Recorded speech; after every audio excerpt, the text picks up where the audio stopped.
the Chiefs? And the answer is yes. And the team with the best formula to do it in either conference is Buffalo. Here's the deal. Patrick Mahomes has lost 9 games as a pro, and he has averaged over 31 points in those. You cannot shut him down. You have to match him score for score, and Josh Allen is equipped to do that. Mahomes has the most explosive pass plays in the sport this year. That's not a surprise. Allen is third, right behind him. In fact, the Bills have only 4 fewer explosive plays all season than the Chiefs do. Buffalo actually throws the ball on first down more than Kansas City, more than anyone. And they're number 1 in the sport in success rate on passes. The Chiefs are number 2. Now, the other way to beat Mahomes is to play keep away, and the Bills can do that too. Patrick is 19-1 when Kansas City has the edge in time of possession, so this matters. Buffalo has 27 scoring drives of 10 or more plays this year. That's the most in the league. They're also number 1 in converting third downs and fourth downs, and they're number 2 in success rate on runs. So they're actually on pace to go into the playoffs as both the best passing and rushing team in either conference. So would I advise betting against Patrick Mahomes? Of course not. Probably for the next 15 years. But he isn't going to win them all. People are going to beat him. And this year, the numbers say the likeliest to do it are Josh Allen and the Buffalo Bills. Those are the numbers. Let's get the reaction. Here's my crew. And Bart Scott, I'm looking right at you first. What do you think? If you were, so RC is applauding. I may have one supporter. Bart Scott, you buying it? And if not, who's got the best shot to knock out the Chiefs?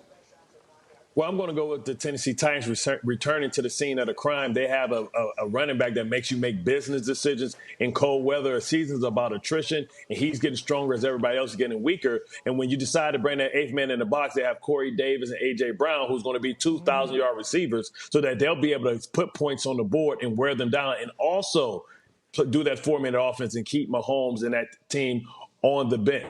That way they can run and beat this porous defense of Kansas City, because that's what happens when they struggle. They get the ball ran down their throat. RC?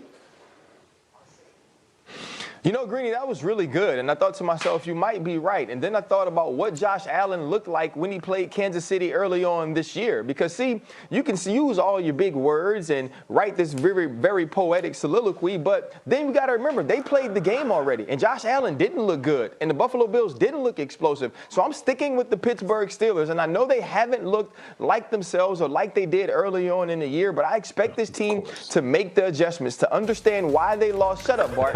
Why they lost this week.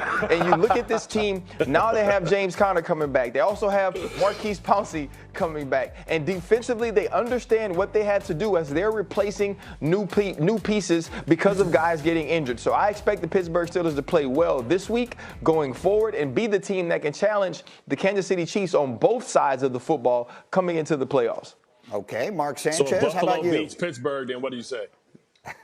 Well, they play each other I'm Sunday going to say night. the same thing next week, Bart, especially on Friday. All right, Sanchez, go. I'm taking Buffalo. I mean, they won 5 of their last 6. Their last 2 or 3 are by double digits. I think they're a different team. I totally respect what Ryan Clark says about that game early on in the season. He's 100% right. I just think they're a different team. They're much better. Josh Allen is trending in the right direction. I mean, from his rookie year, his improvement is just uncanny. He's gone from like a 66 or 68 rating to a 106 or 108 passer rating. I mean, that kind of improvement's incredible. So he's showing the right trajectory. I think they're on the right track, and they'll be hot when the playoffs start.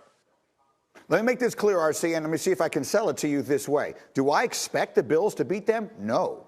But if they play their game, if they play great, what they do is exactly what you need to do to beat the Kansas City Chiefs, whereas the Steelers would probably be thinking... No backpedaling, Greeny. Well, no, I'm not. But my point, and this is the point. The Chiefs are going to be the favorite to win the next 15 Super Bowls, but they're not going to. Yeah. So what beats them? What the Bills do well is what beats them. What the Steelers do well is not what beats them. What the Steelers want to do is they want to beat you with defense. Nobody is going to shut down Patrick Mahomes. And they're going to throw the ball 53 times. That means a lot of 3-and-outs. That means Patrick is on the field much too much. What the Steelers have been doing is exactly the opposite of what beats Kansas City. Hey, Greeny, I hear what you're saying, Greeny, and it sounds good. It sounds nice. But you know what? When I played in Pittsburgh, that's how we beat folks. You played defense. It didn't matter how many points they scored the week before you. You knew they weren't going to score that many points that week. And if you watch the game this week, Greeny, they ain't scored that dang much against the Denver Broncos. So I'm not going to come on here because the Pittsburgh Steelers lost one game and totally turn on my former franchise. I'm not going to do it. I'm going to sit up here like Bart that says everything great about the Jets, says everything great about the Ravens until the Jets forced them into it. That's it.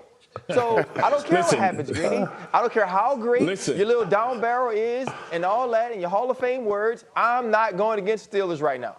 Go ahead, Bart. That Nauru collar is choking the air to your brain, man, because you're not thinking straight. I tell you what, it's the Tennessee Titans. Back up. What Greeny said. Yeah, I didn't get the memo. And what Greeny said in his description was pretty much describing the Tennessee Titans.